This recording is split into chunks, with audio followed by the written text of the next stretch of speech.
Well, hey there. This is Kim Constable. Welcome to the Strong and Sculpted podcast, the podcast by me, Kim Constable, also known as the Sculpted Vegan, about all things strong and, of course, all things sculpted. And this week we are going to talk about something that everyone is worrying about at the minute, and that is, am I going to lose my muscles when I'm not training at the gym?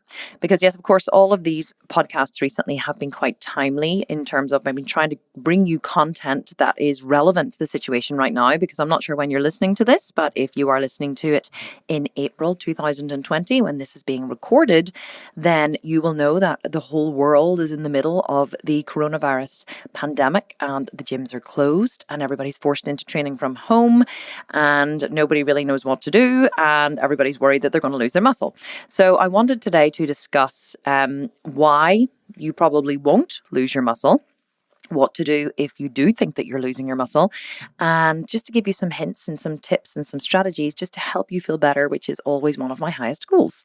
So before we begin, I just want to remind you that we do a podcast giveaway every single month, which is where if you leave a review on the Sculpted Vegan podcast, we will choose a winner from everyone who has left a review, and we will award that winner a Sculpted Vegan program of your choice, including the $1,500 highly coveted, people tell me, Sculpt and Shred program. So hop on over to iTunes or to Stitcher or Podbean. I don't think that you can leave the review on Spotify, but what you have to do to be in with a chance of winning is you have to leave the review on whatever platform it is that you listen to this podcast, and then you need to send me a screenshot of the review as a direct message on Instagram. So my Instagram is thesculptedvegan.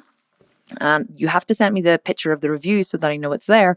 And then Courtney, my assistant, chooses from the people who send us the DMs, and one of those people will be awarded a Sculpted Vegan program. Okay, so let's get into the content of today's podcast. So first, I want to tell you a quick story. Recently, it wasn't recently actually. It seems like recently, but it really wasn't recently. It was a year ago. I was prepping for my show. I did 3 shows last year, including the World Championships, and just thought I'd drop that in there, make me sound good. And I was prepping for my show, and one of my daily cardio sessions was a power walk with the dog. Now, many of you who follow me on Instagram will know about Mr. Bud. Mr. Bud, his name is Buddy, but we call him Mr. Bud or Mr. Schmud or Mr. Shitty Pants. He actually has many, many names, but I was walking him, and we were off for a power walk, and I remember just before I left the house, I remember walking out the front door and looking at the sky and thinking, is it going to rain? Because usually the shows here in Belfast are held in April, May, June, sometimes in March, but usually around that time, which is kind of late spring. And although the weather can, be nice, it can get warmer, it can also be very, very showery. So this particular day I walked out of the house and I looked out and I thought, oh my God, is it going to rain? And I was like, well, it won't. And I looked and I thought, there's some clouds in the distance, but it wasn't forecast for rain, but it did look like there could be a heavy downpour. But I thought, you know what, it'll be fine. I'll risk it. It'll be grand. So I put my coat on, which was, it's just one of those jackets from Uniqlo. I don't know whether you guys have Uniqlo in America, but Uniqlo is a very common brand over here in the UK, mostly in London, but they do make great jackets. And so they're usually showerproof, but they're not rainproof. So I set out with Mr. Bud and we were off walking, and the route that I do whenever I go for my walk with Buddy is about 7 to 8 kilometers long. So we walk for about 7 or 8 kilometers, and so by the time I kind of got halfway round this walk, I remember, I just felt this massive big drop on my shoulder. That huge, massive drop where it feels like a bird has shit on you because it's so heavy, and you're like, oh no, and you don't know whether you're going to get absolutely drenched or whether it's not going to be so bad. Well, I was about halfway round, so I was halfway from home, but halfway, to home again. So it wasn't like I could turn around and run for home and decide to get on the Stairmaster instead. Like, I was committed to this walk. So as I started to walk, the rain started to fall, and it started to fall in those huge, big, heavy drops where it's like bum, bum, boom, they just start to drop. It's not like a little pitter patter of rainfall, those huge, big, heavy drops. And I was like looking around, and I was in this street where, of course, it was a very well kept, leafy suburban area. And I remember looking around, and I thought, shit, like there wasn't a bus stop that I could shelter under. There wasn't a tree. There wasn't, there was no overhang. There was nothing to shelter under. And I thought, if this rain comes down, I'm getting wet.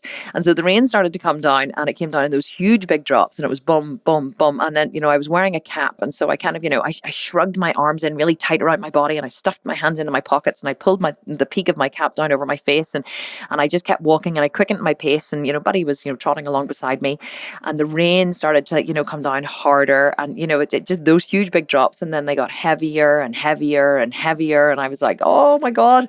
And then, and I was trying to shield myself from the rain, and I was tucking my head in towards my chest, and I had my hands in my pockets, and I kept like looking around. I was looking like frantically around. Whenever you look around, you're like, oh my God, there must be something, and you're sizing up. There's a fence. Could I go in behind the fence? And then you actually consider, should I knock on someone's door? You're never going to, but like, should I knock on someone's door and ask, can I shelter in their house? Should I stand in a porch? You're just kind of like, you just don't know what to do, because you know that you're going to get wet. And so I was like fighting the rain, if you like, but obviously very unsuccessfully.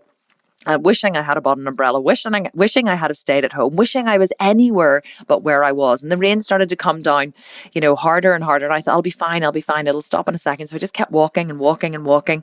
And then the next thing, the way sometimes the rain comes down, and it comes down, like someone has literally poured a bucket over your head. It comes sideways like a sheet. I don't know whether you have that kind of rain wherever you live, but here in Belfast, we get it sometimes, like not very often, but when it comes down like that, like you can get 4 inches of rain in like 10 minutes. Like it's almost like a flood. And that was the rain that came down this day. And Mr. Bud and I are walking along, and this rain started like absolutely drenching me. And I was walking along, and I was like huddling in, and it was like started to pour itself off, the peak of my cap, and it was literally running in a river off the peak of my cap. And I was walking along, and cars were driving past, and I'm sure they were looking at me thinking, who is this crazy bitch out walking in the rain? And and I was walking and walking and walking, and then just after a second, I realized, after a couple of seconds or a minute or so, I realized I was absolutely soaking wet. And I mean soaking wet. Every single part of my body was wet. My cap was wet, which meant that it was, my face was soaking, my hair was soaking, my jacket was so soaking that it was completely stuck to my body. My t-shirt underneath whatever I was wearing was completely drenched. My leggings were drenched. My shoes were drenched. There were puddles of water forming at my toes. I was halfway from home, and I was halfway back to home. And the minute I realized that I was absolutely soaking wet and I could not get any wetter, I just relaxed. I was like, you know what? I'm wet. I can't try and stop getting wet. I stopped looking for shelter, because I realized looking for shelter wasn't going to make me any less wet, because I was wet. Even if I stood and sheltered from the rest of the rain, that's the thing about being wet, right? Whenever you're wet, you're wet. You can't really get any wetter.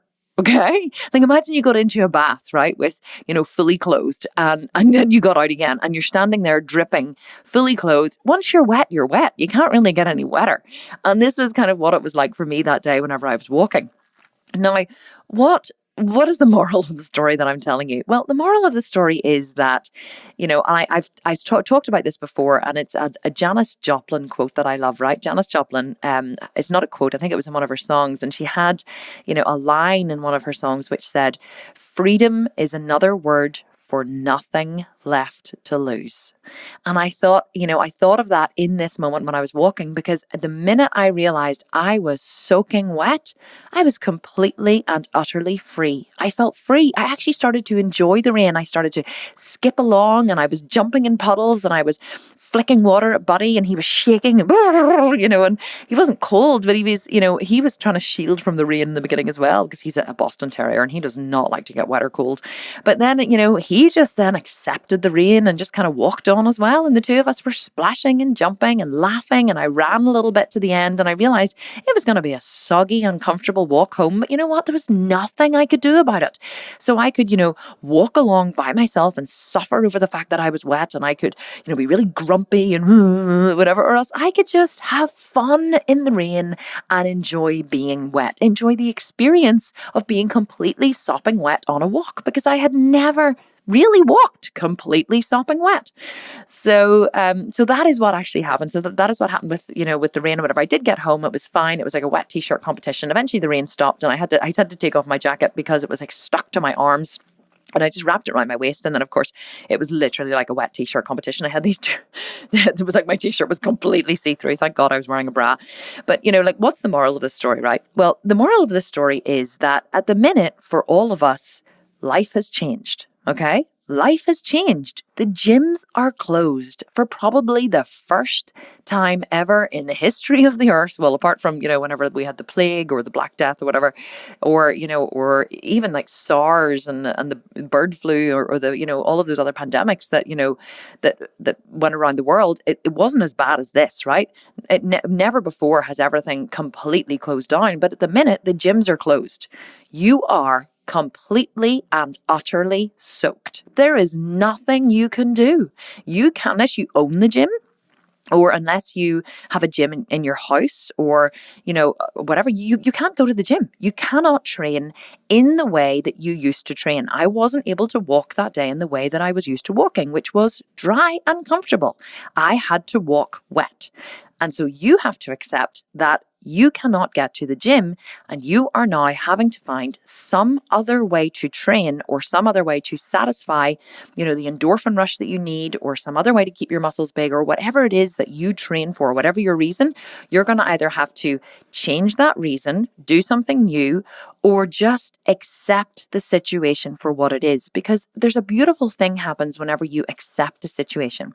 Whenever you just relax into and embrace and accept a situation, everything changes. Your whole perception changes, because once you realize that you are soaking wet and that you have nothing left to lose, you are completely free to just relax and enjoy it.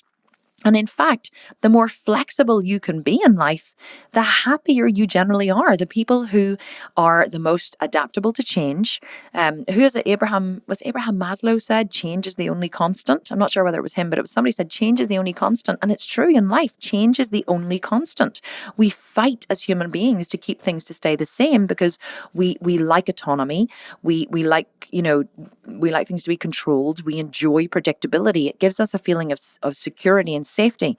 But the more adaptable you are to change, the more you embrace change, the more you bring it into your life and you welcome it and you look for it, and you figure out a way that you can work with it, the happier and the more relaxed you will actually be.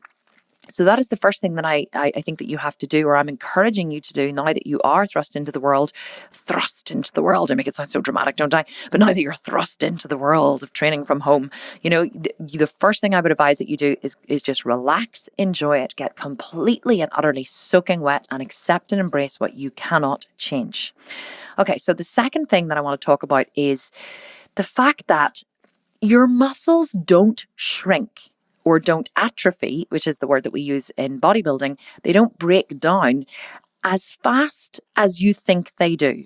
And I think that a lot of times people have a perception that their muscles are shrinking, or that they have a feeling, like they buy into the feeling that they have, so they feel fatter. Like my husband always says, he always jokes with me, and he says, like years ago, I remember, being like, oh, I need to go back to the gym. Like we've all had this feeling, I need to lose weight, I need to go on a diet, I need to go back to the gym. And you look in the mirror and your perception clouds what you see. So you look in the mirror and you go, oh, I'm so fat.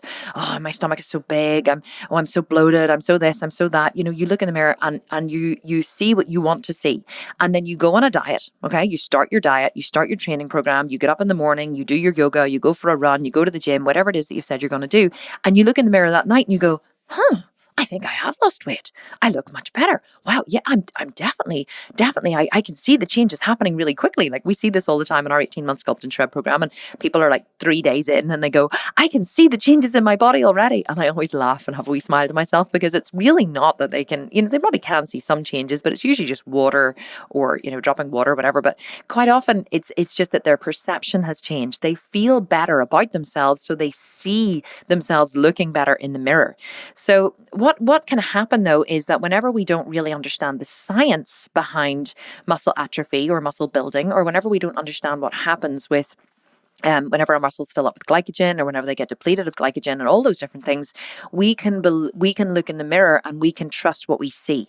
But perception is not always reality. What you see is not always what is real. There's a hypothesis that at any one time we have what was it? I think it was 2 million or 4 million pieces of information coming at us at any one time. Okay, 4 million pieces of information, but our brain can only process 5 plus or minus 2 pieces of information. So you're either taking in 3 pieces of data or 7 pieces of data at any one time. So you have this tiny, tiny, tiny little window of data. Okay, this tiny little window of perception of what you see versus what information is actually coming into you. And I always thought that was really interesting, and it really helped me to understand how what I see is not always what is actually in front of you. I remember once, whenever I was prepping for one of my shows. I know I tell a lot of prepping stories, but it's funny, whenever you've been in the bodybuilding world and you've built muscle and you've, shredded fat and, you've done all those things, you really do. You get a lot of information about yourself, and also I'm an absolute research junkie as well, so I love knowing why and how things work. But I remember in 2018, it was only the second year that I'd competed. I did 2 shows the previous year. Second year I competed, I was prepping for my first show. And I hadn't come in lean enough for the first 2 shows that I'd done the year before. I really wasn't happy, 100% happy with my condition. I didn't feel that I was lean enough. I didn't feel I was conditioned enough. And I was determined that this was never, ever going to happen again. So the next year, I started working really, really, really hard. I dieted hard. I trained hard. So I was actually quite big whenever I came into my prep. So I would have been about I wasn't quite big. I would have been probably 22 or 23% body fat, which isn't huge by any shape of the imagination. But normally I come into a prep now, I'm about 17% body fat. So I don't have an awful lot to lose. Whereas I would have been, definitely in the low 20s in body fat. So I was determined to work really, really hard to get the fat off. So I started to diet and do my cardio, and I started, I think, quite low on calories. I had been eating about 3,000 or 3,500 calories a day. I think I started at around, maybe 2,000 calories. And I think my prep was about 14 weeks long. So a prep is the name for the amount of time that you would diet and train for leading up to a show. We call it prep. So I was prepping for about 14 weeks, and I started quite low on calories. I think I came in about 2,000 calories. And whenever you're prepping, you gradually drop your calories week by week as you gradually increase your cardio week by week. And the reason you do this is to stop your metabolism from down regulating. So you don't want your metabolism to regulate to the reduced calories or the increased cardio. That's the whole goal of dieting, because if you were just to drop your calories quickly and plummet down to 1,200 calories or whatever and stay there for 14 weeks, after about 4 to 6 weeks, your body would down regulate to those reduced calories, and it would start to store fat and drop muscle, right? That's what it would do. So we always start higher and gradually reduce your calorie intake and gradually increase your cardio output. Or your energetic output. Just thought I would explain that, because I get many, many questions about, effectively how to diet. So this particular year, I'm dieting for the show, and I started quite low. And the reason why I started quite low was because I really was determined to get lean, and I dropped my calories quite quickly. So normally I would only drop, say, 50 calories every week or every 2 weeks. But I think I dropped about 100 a week. So I went 2,000, 1,900, 1,800, 1,700, 1,600, 1,500. So I dropped really quite low quite quickly. So I think by about 6 weeks in, I was down to about 1,400 calories, I think. And I lost a huge amount of body fat very, very quickly. Now, after about 10 weeks, I think I stayed at 1,400 calories for 2 weeks. Then I dropped to 1,300 for 2 weeks and dropped to 1,200 for 2 weeks. And 1,200 for me is very, very, very low. I don't recommend that anyone goes that low, but I was so terrified of not being lean that I wanted to really just push hard and give myself, the best possible chance. And so I remember about, 2 weeks out from my show, I couldn't even see how lean I was. I was about 8% body fat, which was, really low for a girl. And I had veins running in rivers all over my abs. I wasn't emaciated, but I was very, very, very, very lean. And I remember looking in the mirror and just every day just being so concerned that my muscles had shrunk. And because I knew that I was on a high cardio output and a low calorie input, and I was training really hard in the gym. But the thing about it is my trainer at the time had changed my training to be much more cardiovascular in the gym. So rather than being, he had advised that I drop back on weight, which is what I never advise now, by the way. What builds the muscle keeps the muscle. Okay. Always remember that. If you're training hard and heavy in the gym prior to dieting and training, you should not stop doing that afterwards. So, but at the time I didn't have as much information. And so this was how he prepped his athletes. So in the gym, not only was I doing cardio in the morning, cardio in the evening. In the gym, I was lifting, reasonably heavy for a set. And then I was doing a drop set of cardio in between sets. So I was lifting heavy, set of cardio, lifting heavy, set of cardio, lifting heavy, set of cardio. So that's how I would have, done it. And so I was expending a huge amount of energy and I didn't feel that I was lifting as heavy as I had before. And I was so worried that I had lost muscle. And every time I looked in the mirror, yes, I was lean, but I thought that I was skinny. I thought that I was I was terrified of losing the muscle on my legs because I'd always wanted to build up my legs and glutes. And I felt that I'd really made good progress that year. And every time I looked in the mirror, I was like, oh my God, I'm losing my muscle. I'm losing my legs. I'm losing my glutes. And I was just getting more and more and more worried.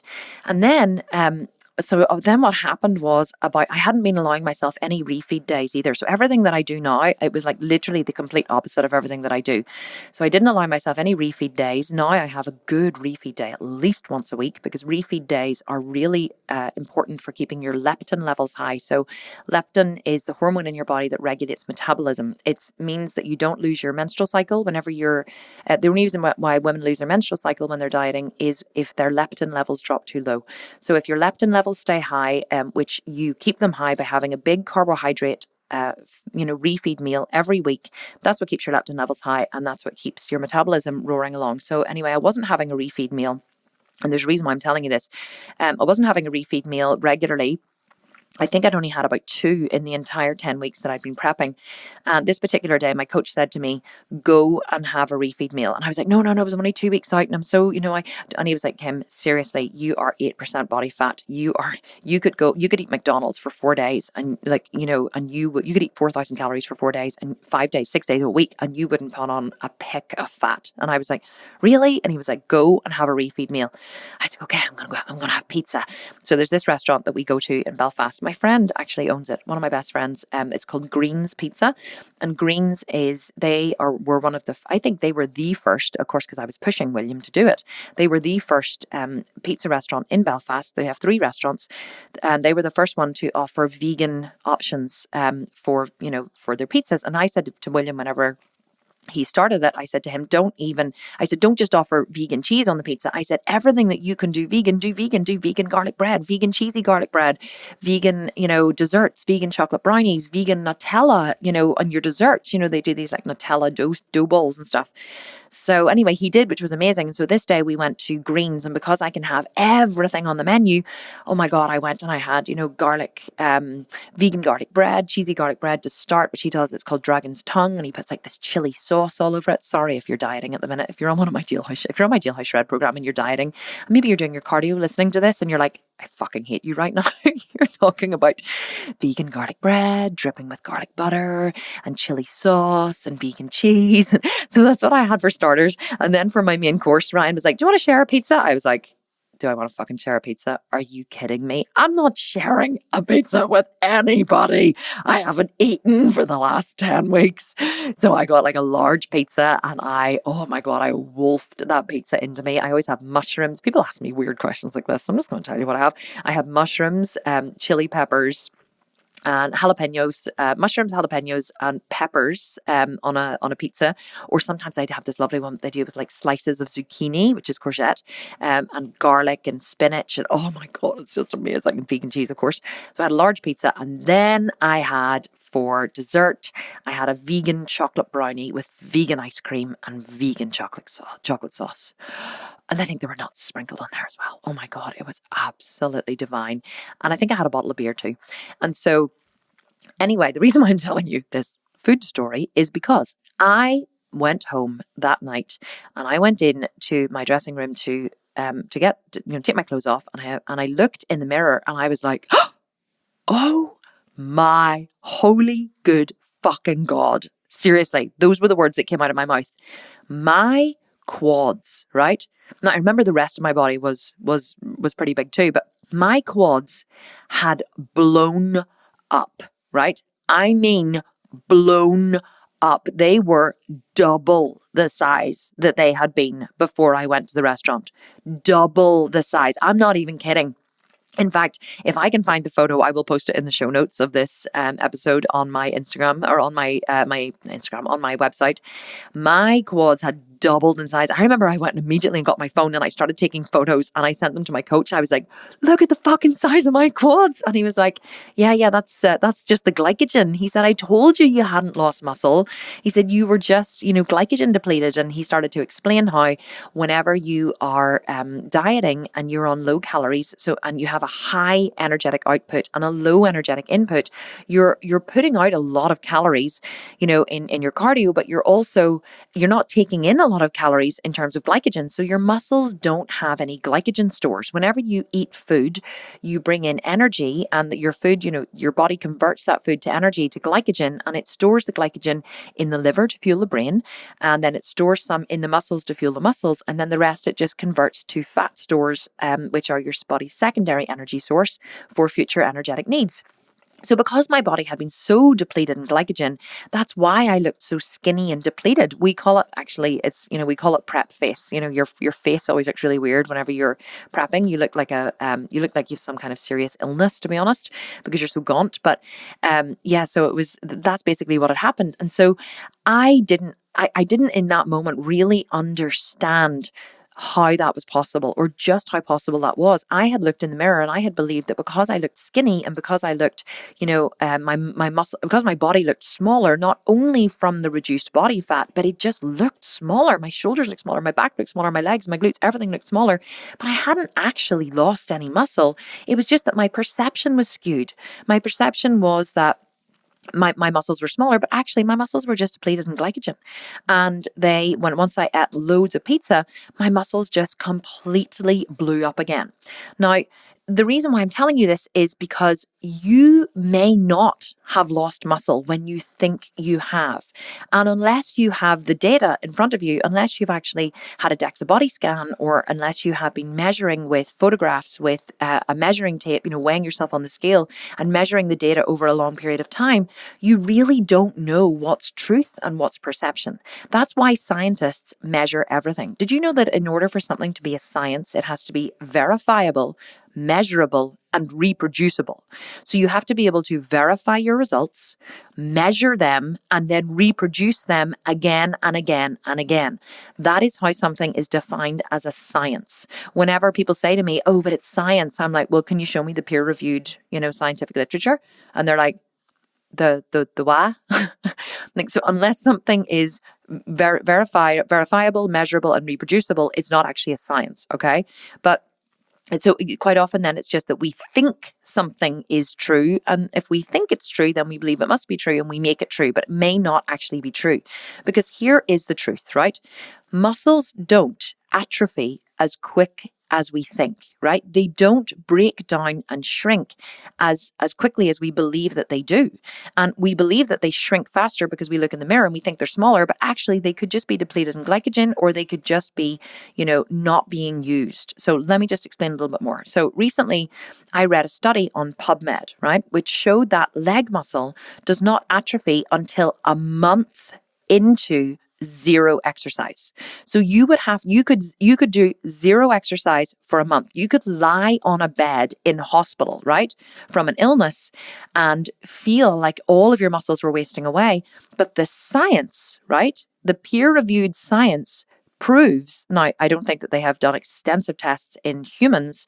I think it's mostly in rodents.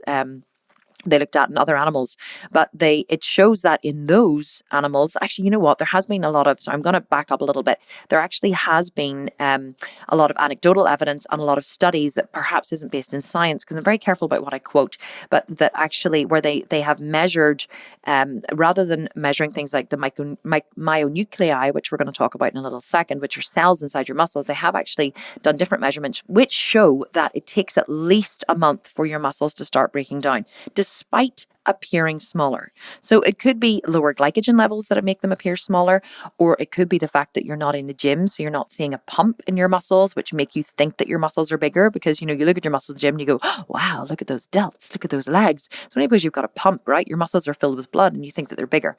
However, there was a review published in a magazine called Frontiers in Physiology, right?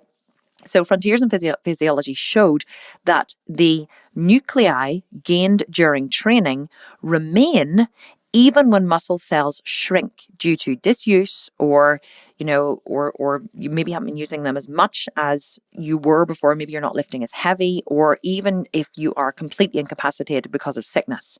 So what's really interesting about this is it suggests that we can bank muscle growth potential, right? We can bank muscle growth potential. Isn't that really exciting to think that we can bank muscle growth potential? So basically, whenever you train, okay, so whenever you've trained in the gym, whenever you're training reasonably hard in the gym, your body, your muscles grow, okay? So your muscles the cells start to, double in size, the muscles start to grow, they build up more fascia around the muscle. That fascia expands as the muscle grows and it stays expanded, but also what happens is your muscles build up cells called nuclei, okay? And the more muscle you grow, the more nuclei develops inside your muscles. And the more you build these, the more your body will develop, but also the more cells that you will grow inside your muscles, okay? These nuclei don't die. They don't die. Even if your muscles shrink, right? Even if your muscles shrink or atrophy due to disuse, these nuclei don't die. They remain forever. Now, why would this be? Okay. Well, if you think about it, your muscles get damaged during extreme exercise, okay? And they often have to weather like changes in food availability or other environmental factors, or, there's lots of different things happen. Like no one's life is a straight path from birth to death, right? It really doesn't happen that way. We have lots of different traumas in our lives. We have, we break bones, we hurt ourselves, we're pumped for a show, or we're training really hard in the gym, and then something happens to knock us off and then we're not training. So that, your muscles and your body has to weather a lot of things. Your body is built for survival. Your body's main goal is to survive. That's what your body wants to do. It wants to keep you healthy. So it wouldn't make sense, right? Your muscles wouldn't last very long if they gave up their nuclei in response to every single insult that came at it, right? Every single time of, injury or illness, or, any time that there was a change in your environment or a change in your training or a change in what you were doing, if your muscles weren't able to stay, move with the times, if you like, then it's, you really wouldn't get very far. So your muscles really don't shrink as quickly as you think. And so it just like me looking in the mirror whenever I thought that I had lost all my muscle, and I realized once they were pumped up with glycogen that I haven't, what you see in the mirror isn't actually true. So I want you to stop worrying about the fact that you haven't been able to get to the gym for maybe 4 weeks or 5 weeks and you've been training from home or even you haven't been training from home. Maybe you've been a lazy bastard, right? Maybe you've been lying there like a big fat bitch, just eating Oreos and, cheesy puffs and drinking, soda or whatever. That's totally okay. Okay. Right. These are weird times. Just whatever you have been doing, just forgive yourself and just move on from it and don't worry about it. But, no matter what you have been doing, whether you've been doing a little bit of training, a little bit of walking, a little bit of yoga, you've been doing zero training, you've just been lying on the couch watching Netflix and eating Oreos, well, you know what? That's totally okay. But I want you not to worry that anything that you built in the gym prior to this time, you really, truly have not lost it. I can promise you, right? I can promise you, you have not lost it. Now, here's the thing as well I want to talk about, which is muscle memory. Okay. So let's say you're like, okay, this is great. I can stop worrying now. Haven't been training as hard for the last 4 weeks, 6 weeks, 5 weeks or whatever. Don't know that I'm going to get into the gym anytime soon. I'm going to have to figure out a plan. I really do want to do something. I'm excited to hear that I haven't lost the muscle, that my body hasn't started to break down the muscle that I built. And even better, even if it had started to break down, some muscle, or say the muscle had atrophied, right? So that means the muscle will shrink in size. You have all of the myonuclei in your muscle that once you've built, you will never ever lose, that will get stimulated once you start training again, and everything is just going to like puff back up again and get stronger and faster and fitter and better, and you're not going to go back to where you started. I think we're always worried that we're going to go right back to where we started. You're not, okay? Your body's wired for survival. Your body's built for survival. You're not going to go back to where you started. I absolutely promise you. Now, one thing I do want you to encourage you to do is to get yourself on a plan, okay? Get yourself on a plan now to train from home. And, when you do train, I want you to train to failure. Okay. I really, really want you to train to failure in whatever it is you decide to do. Now, maybe you're like, you know what, I'm not going to train. I'm just going to go and do some walking, or I'm just going to, do some yoga, whatever. That's totally okay. The training to failure that I'm talking about is more to do with if you're going to train with dumbbells, or you're going to do some, home body weight workouts or calisthenics, such as we have in our Jailhouse Shred program, and also in the 18-month Sculpt and Shred. We just added an entire 18-month body weight calisthenics program to our 18-month Sculpt and Shred program for free for all of the members, for the current members. And we've just finished recording all the videos with a guy who's a Ninja Warrior finalist, okay? Absolute incredible guy. He has devised the program for me and actually recorded the videos with me. So anyway, that's a little caveat. We're adding that to the side. But, the reason why I'm talking about the body weight training is it is possible to train to failure, no matter what type of training you're doing. But here is why it's important, okay? So, and I want to tie this into the previous point, which was about the myonuclei. So my husband, Ryan, thank God he doesn't listen to these podcasts, because I don't know that he would be happy that I talk about him all the time. I mean, I usually talk about him in a very lovely way, but sometimes, he's a very private person, and I don't think he would like me discussing his training and whatever he does. But anyway, so I'm just going to go ahead and do it, because I don't think he actually listens to these podcasts. In fact, I'm pretty sure that he doesn't. So, because I would get into trouble if he did. He would say, I listened to your podcast and you talked all about me. Stop that. So anyway, but listen, Ryan has been an athlete his entire life. Okay. So he used to play rugby for Australia. So he played for his country. And also he played for Queensland. He's Australian, obviously. So he grew up playing rugby on the beach, and then he played for Queensland.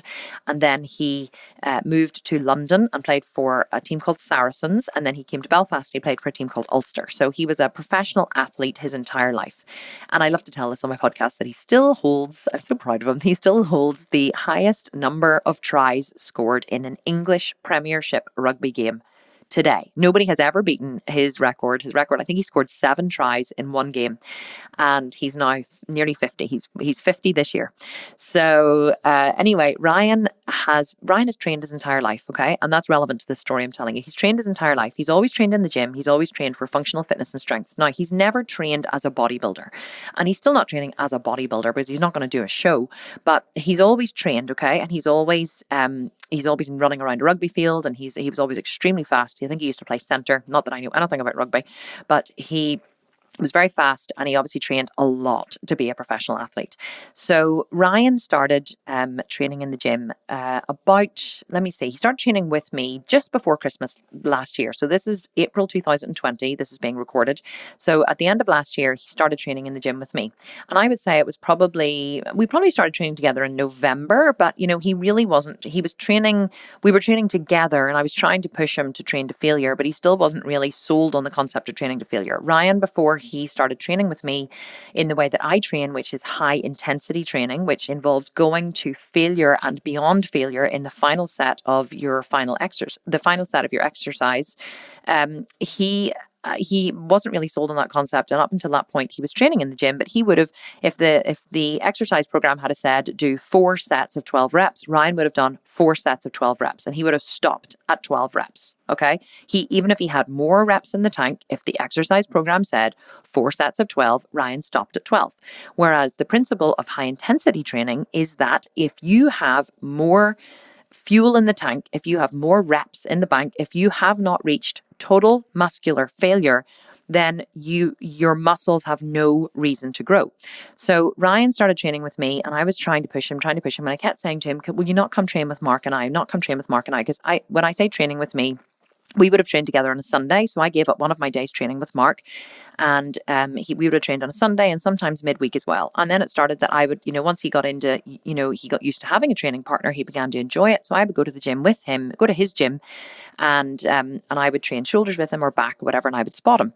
So, but I kept trying to get him to come to train with me. I train with my trainer, Mark Getty, who is a huge bodybuilder in terms of what he's achieved, but also in size. And he owns a gym in a place called Lisburn here in Northern Ireland, which is called Elite Health and Fitness. So Mark owns the gym. It's his gym.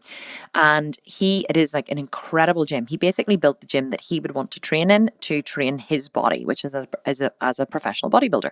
There are no bells and whistles in the gym. It's basic and it's reasonably small, but it is hardcore, it's old school.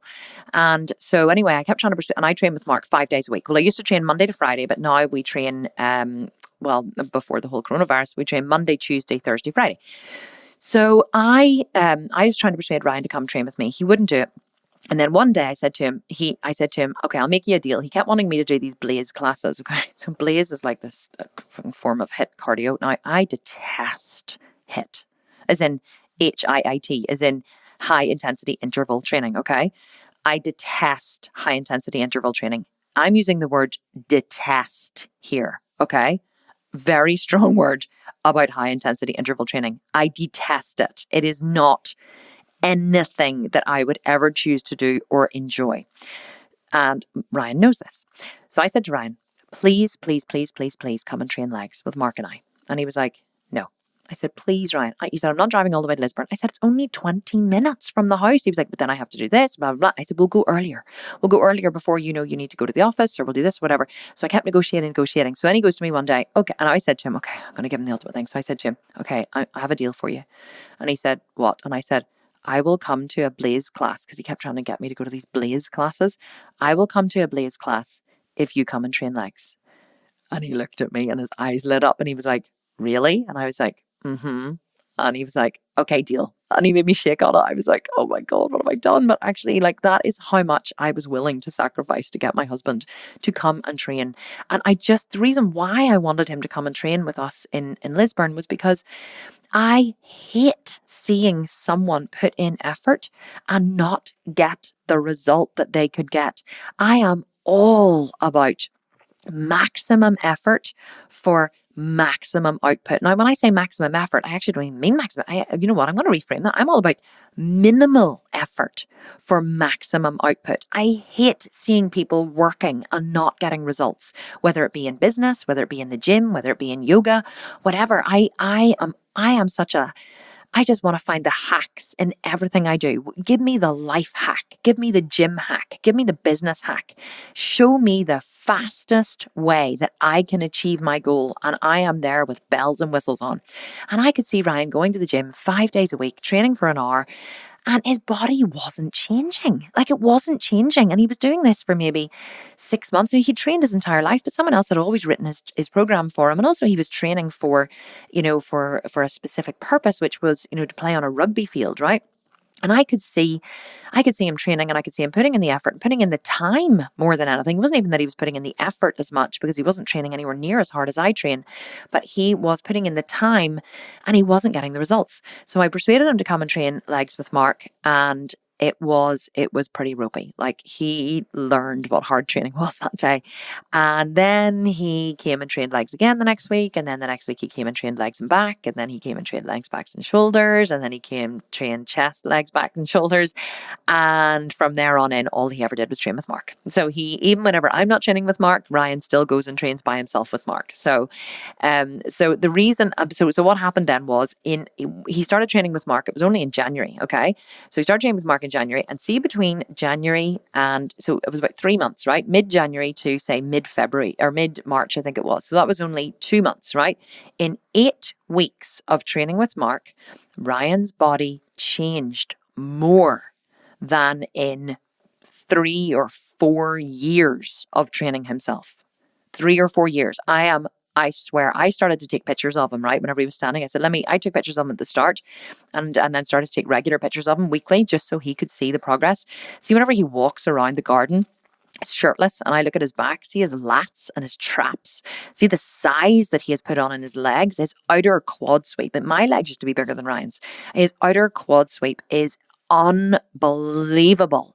And the only thing that Ryan changed was training to failure.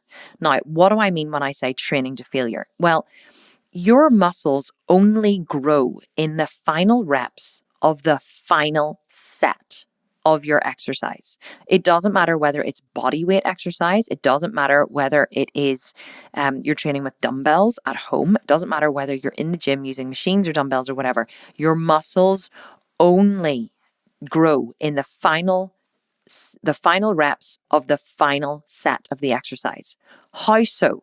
Well, imagine if you took a piece of sandpaper, right?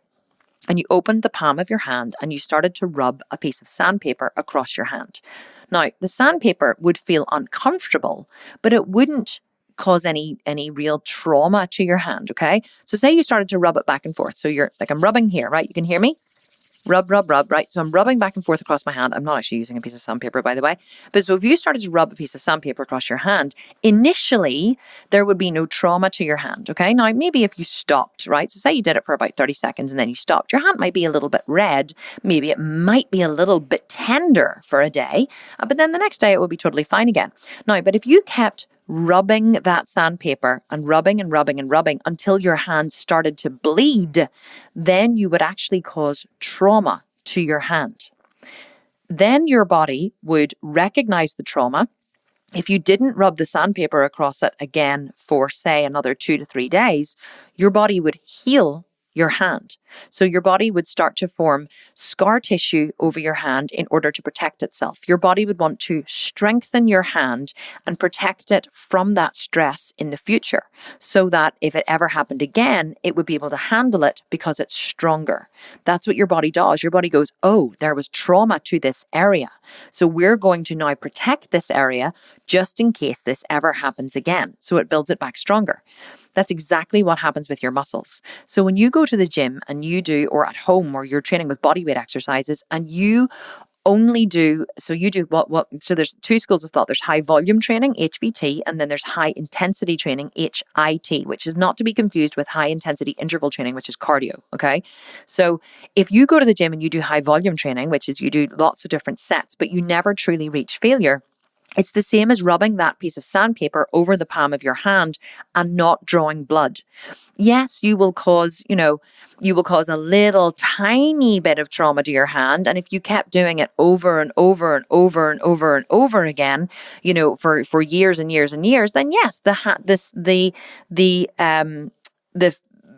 skin on your hand would thicken. Okay. But you could do that every single week for years, and yes, the skin on your hand would thicken, but it would never grow a massive amount of scar tissue. Just like whenever you get calluses on your hands from lifting weights, I always have calluses on my hands from lifting weights, but they're not big, massive, rough obtrusions on my hands. They're just like bumps at the bottoms of my fingers, where and they're not really, really rough and they're not really bad. Now, but a big burly guy who works with his hands all day, maybe lays, a bricklayer or someone who works on the roads or whatever, they can have really big, massive, rough hands. Why do they have really big, rough hands with calluses? Because over years and years and years of trauma and lifting more and more and more and heavier things causes their hands to build up a huge resistance to the work. Okay. It's exactly the same with your muscles. Working your muscles in the gym and not working them to the point of total muscular failure is like rubbing a piece of sandpaper gently across the palm of your hand.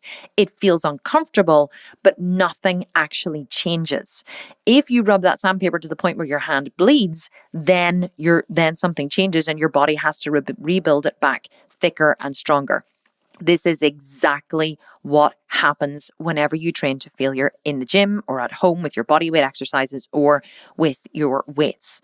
So whenever your muscles grow, the surrounding fascia, okay? Fascia is a tight tissue that wraps around your muscles on the outside. It expands whenever your muscles grow, okay? Now, here's the interesting thing. This tissue remains expanded even when your muscles shrink. When your muscles atrophy, okay? That tissue remains expanded. So if you built that tissue in the gym before then you started training from home or you had to change your training because of the coronavirus, that tissue remains expanded. So when you try to regain that muscle, it grows much easier because the fascia was already there. This is what happened to Ryan. Okay, Ryan went into the gym and his muscles had already got this lovely expanded fascia around it. But because of the way he was training himself before he started coming to train with Mark, because he wasn't training to failure, his muscles expanded, but they only expanded a little bit, right? They did expand, but they didn't expand with the massive growth potential that he has now. And the way his body has grown and expanded so fast because he's actually placing an incredible amount of demand on it is astonishing to watch. So how is this relevant to you? Well, if you're listening to this because you're worried about losing the muscle that you had built before coronavirus, you don't need to worry.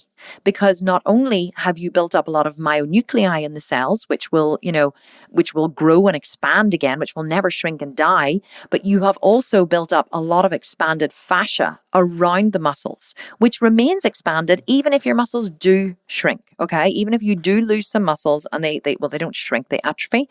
So shrink or expand is actually, I'm using it because not a lot of people understand the term atrophy, but hopefully you do by now. So even if your muscles do break down, if they atrophy, then once you start training again, whether that be in the gym or now at home, because maybe you haven't been training, your muscles will grow really, really, really fast because the fascia is already expanded. You're not having to go through the whole process again from the very beginning. People think they're going to start right back at the very beginning. They're not. It's really, really super easy to grow muscle once you have grown it already because that tissue is already expanded. Now, how do you train to failure at home or in the gym? Well, let me explain that very quickly. So training to failure is basically making sure that every single part of the muscle has failed. So if you're training in the gym, training to failure, there's three ways that you can fail, okay? The first way that you will fail is failure on form. So what will happen is you want to keep perfect form with your reps, okay? As much as you possibly can. When you're in the final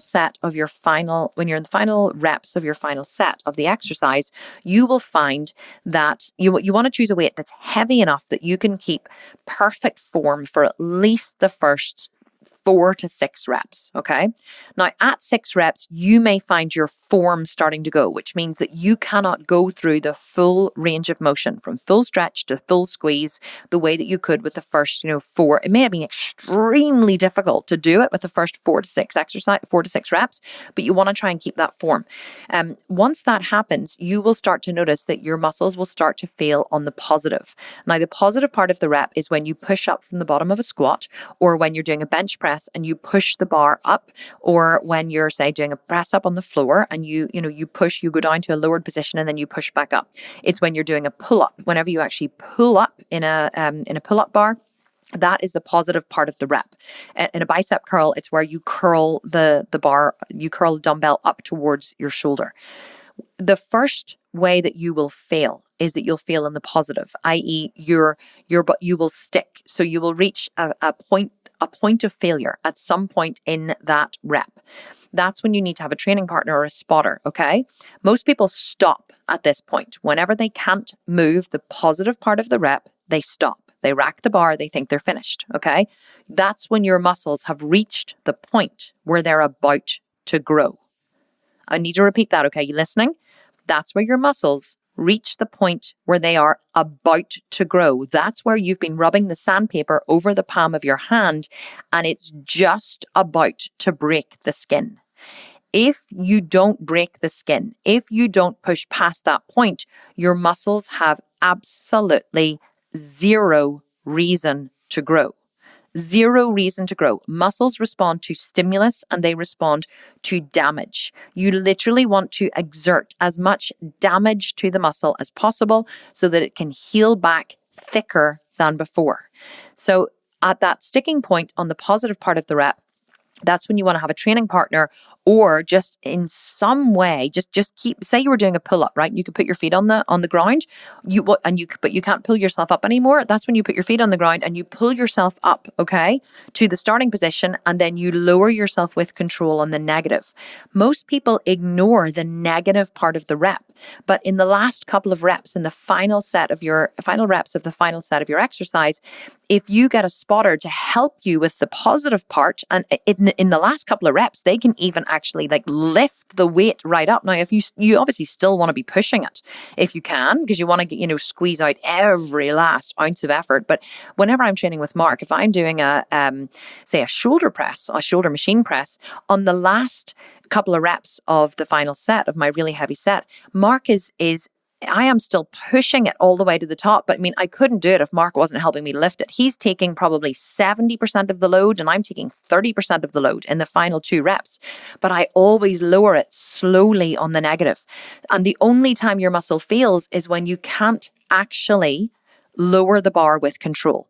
Whenever I'm trying to lower the bar down in a shoulder press, a military shoulder press, whenever it goes boom and it just falls, right? Or it goes to fall, obviously Mark has his hands on it. That's when I've truly failed. I not only failed in being able to push the positive, but I failed in controlling the negative. If you can imagine this on a lying leg curl, if you get a spotter in the final couple of reps to help you slowly to move your, feet in towards your butt on the positive part, and then you lower it with control, you will find that your hamstrings will go into spasm. They will spasm because of the effort. You haven't failed until you've failed on the negative.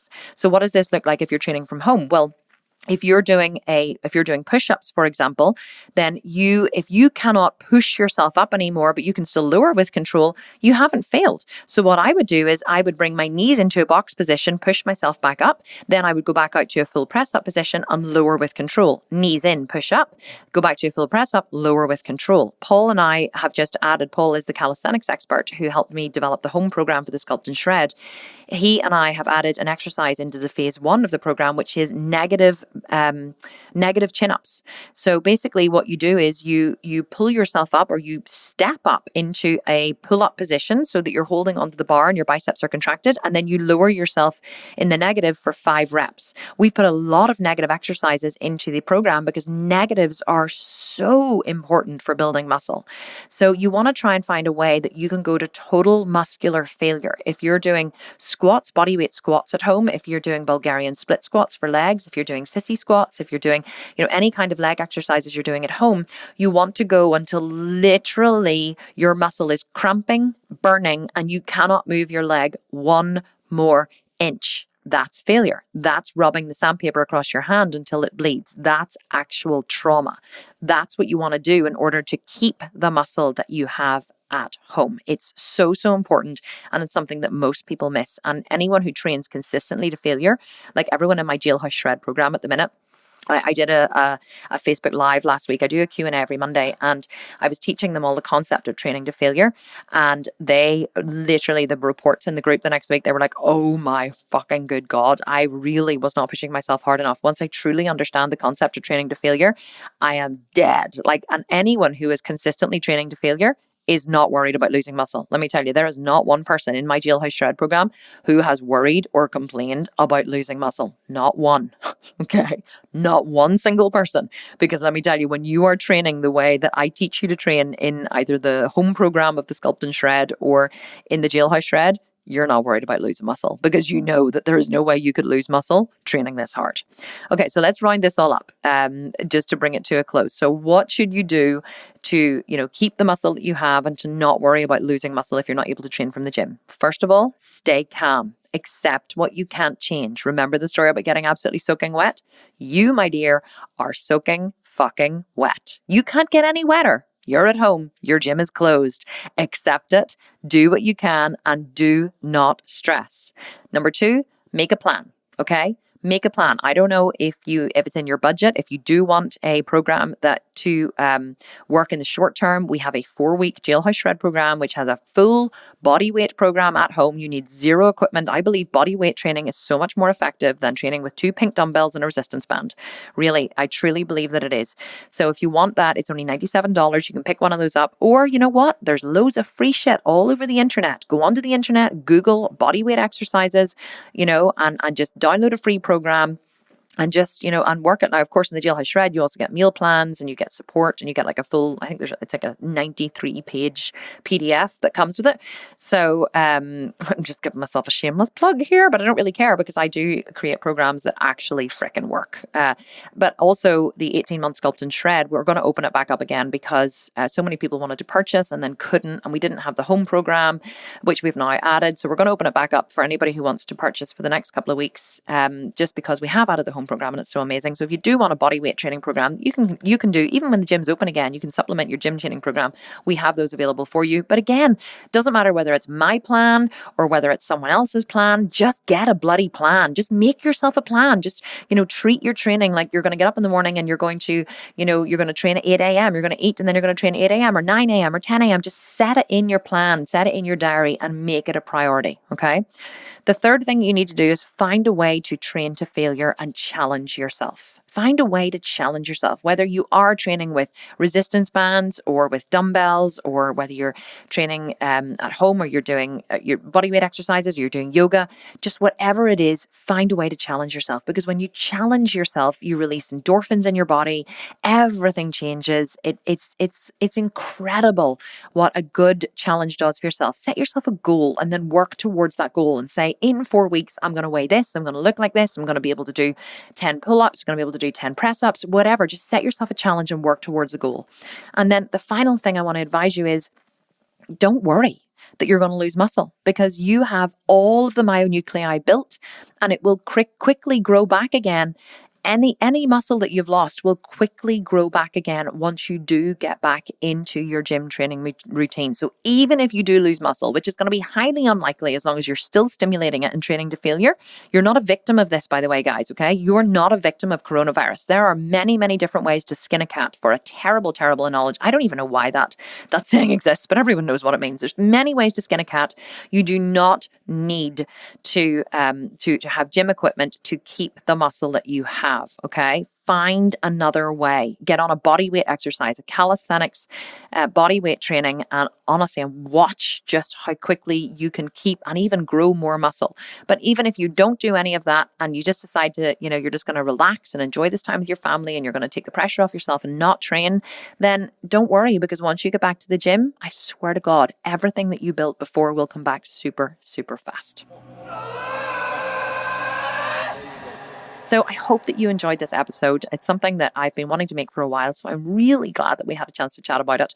Don't forget to leave the review on iTunes, preferably, or on Stitcher or Podbean, or not on our website. Don't be leaving it on The Sculpted Vegan. You can leave one on there if you want. I would love it, but that doesn't count towards the reviews. And the reason why we ask you to leave a review and we attach a prize to it is simply because the more reviews that we have on iTunes, the more iTunes rates our podcast, the more it shows it to people in the searches, the more people we get to reach with this information, the more downloads we get. So that's why we encourage everybody to leave a review. It does help me out. Even if you don't want to win a Sculpted Vegan program, if you were to leave a review, it really would help us to reach more people with this podcast. So And I also, you know what, can I tell you something as well? See, any time that I'm ever feeling a wee bit down, which doesn't happen very often, but anytime I'm a wee bit like, oh, whatever, I just want to feel better about myself, do you know what I do?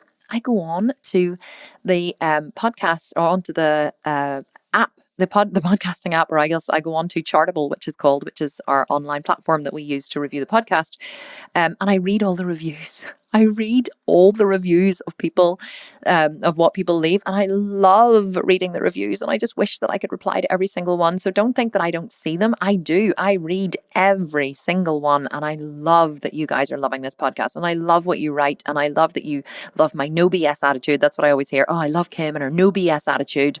That's what I hear constantly. And I'm like, okay, so you guys don't mind that I swear a lot. I have a mouth like a truck driver. And I say it like it is. And I don't sugarcoat it. And I tell you to pull out your big girl pants and shut the fuck up and get on with it. And I love that you love that I do that, because I would never be anything but myself and anything but genuine. And but it really does warm my heart whenever I read the reviews. So please, even if you don't want to win a program, just leave a review for me anyway. I love to read them, or reach out to me on Instagram and just say hi in the DMs. And otherwise, I'm now waffling on, so I'm going to stop doing that. I'm going to say goodbye for this week. I'm going to say see you next week, and thank you so much for listening. Your time and attention means an incredible amount to me. See you next week for another episode. Bye for now.